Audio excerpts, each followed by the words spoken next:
Hello and welcome to Atheist Bible Study number 33. I'm Joe Dixon. Every week I read from the Bible and go, really? This is basically the bit. That's the bit. I've been doing it for 33 weeks now, just reading this just awful, stupid book and trying to decipher it and go, and I'm assisted in this with an alcoholic beverage. And today I got something that I've heard so much in the news lately. It's called Four Loko. And because I got a drink to be able to read the Bible. Seriously, it's just such bullshit in it. But anyway, so I've heard so much about Four Loko. It's been all over the news. I don't know if you've heard it, but the college kids are drinking stuff. I have not heard of this beverage. I'm completely oblivious until, thank you, news media, letting me know that this.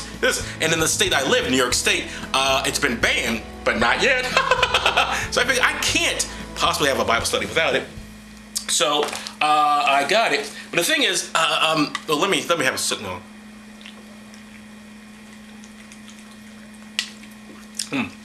By the way, I'm not chugging this down. I'll drink it, but I'm not going to be able to chug this down. Anyway, let me tell you. I was out the other day shopping, and as I'm just minding my business, walking along the street, I get stopped by this guy, one of the Jesus freaks, you know, with the sign down there, and and he hands me this little bit of bullshit here. You see this? This is entertainment, music, fun. What does God say? I think he's probably going to be against it. I suspect. So he gives me this, and I go like, oh, whatever. Very annoying, but all right.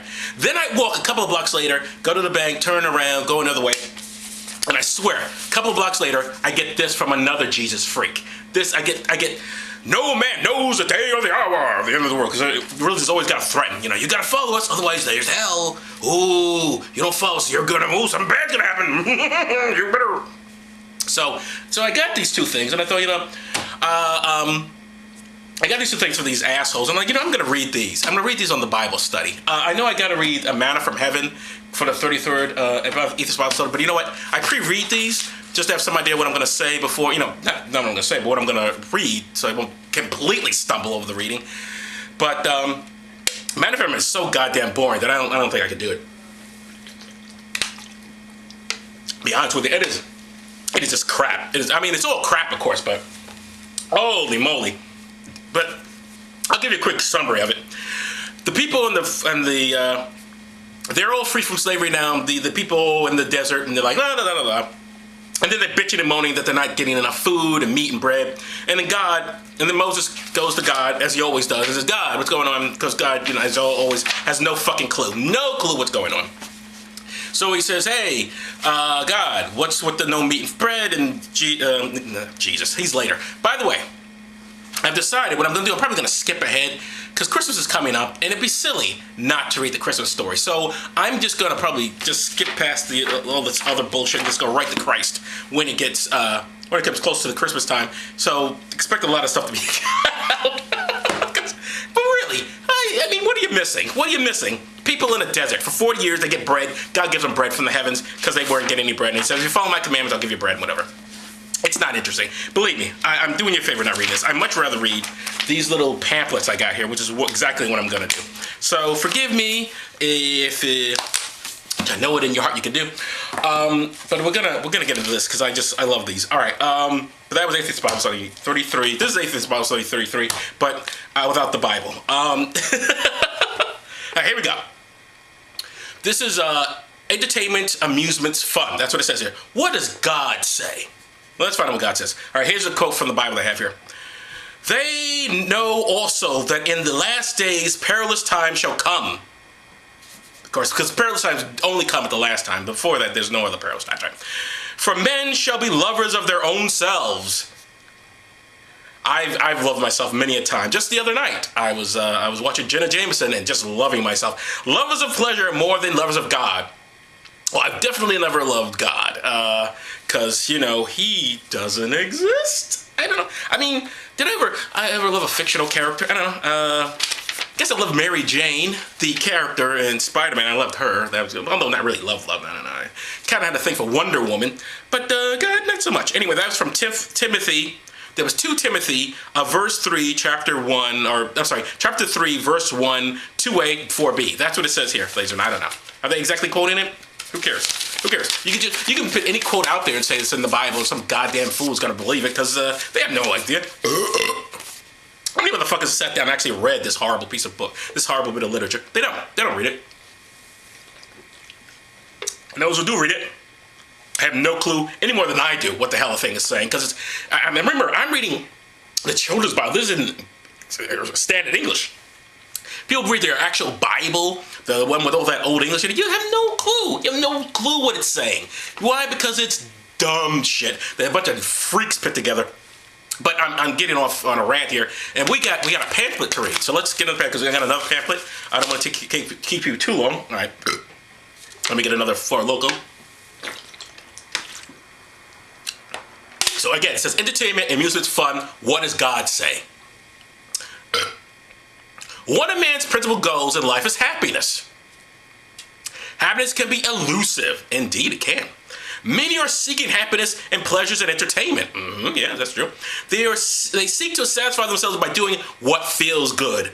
What feels good may actually be detrimental to one man's character and inner spiritual well-being. Many people have come to believe that happiness can be found in having more.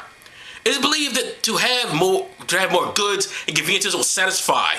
The hope is that by having more leisure time and more freedom for activities such as hobbies and sports, fulfillment can be found. The commercial system and the media exploit this belief to the fullest and suggest that their product or experience will do what others will not. Purchases are made that satisfy only for a short time. Traveling is done in hopes that something more generally lasting can be experienced.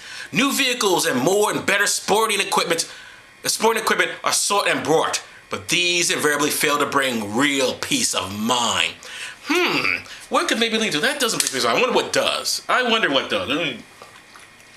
Oh, I'm so unsatisfied by my life. Oh, I'm so unsatisfied. Yes, I have all these things, but they're really not satisfying me. Let me see what else I can find. Anyway. In an effort to find satisfaction, people seek something new, something impressive, something violent or daring. Recreational parks are offering rides and adventures that reach for the limited thrills and in testing the endurance of mind and body. The entertainment industry has responded to man's appetite with astounding results. Television, movies, radio, the internet, magazines, and books abound with entertainment that is shameful to say the least. Some is pretty shameful. Let's see, what's the name? I agree with that, I guess. No. All right. Through these mediums, the lustful and greedy desires of society are served. Well, lust and greed need their service too. Many hours are spent watching, reading, and listening to material that is detrimental to the mind, body, the soul, and consequently the home. Boy, you said it. I've been reading this shit, and it's been consequential to me. Oh, wow. They got me. Oh, they know exactly where I'm coming from. I've been reading that thing, and I'm like, what the fuck? So, boy, I can't disagree with that. Let me have another Four Loko.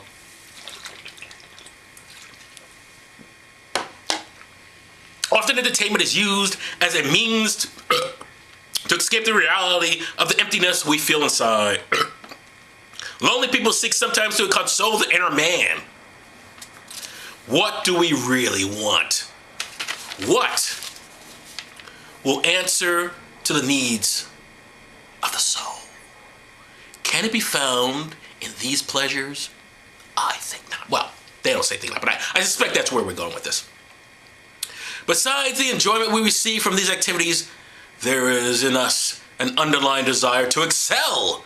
Desire is there to surpass our peers or the established standard. This desire is driven many to seek a name for themselves. Oh. The sports world is demanding and getting much money and attention. Men and women give the best part of their lives to this effort. You know what else? Men and women give the best lives to the effort. Saying they're going to be celibate the rest of their lives and then they go into a monastery. Isn't that freaky? Imagine giving your life to that. Not fucking. Oh, man, that's sad. Anyway. Many of these entertainments and activities are sought largely for our own pleasure and gratification. Well, who else is going to do it if it's not your own pleasure and gratification? Who are you going to do it for? I I mean, I guess you want to give, if you're with a girl or boy, whatever you're into, like, you want to give that person satisfaction, but that's something else. Anyway, we are more concerned with what will benefit us than what will benefit others. And of course, we know religion's really big on benefiting others, right? Anyway, much of the involvement in sports, they're really big on sports, other involvement in sports, other entertainment activities is motivated by selfishness. That's right. You're selfish if you enjoy sports and fucking and drinking and having a good time.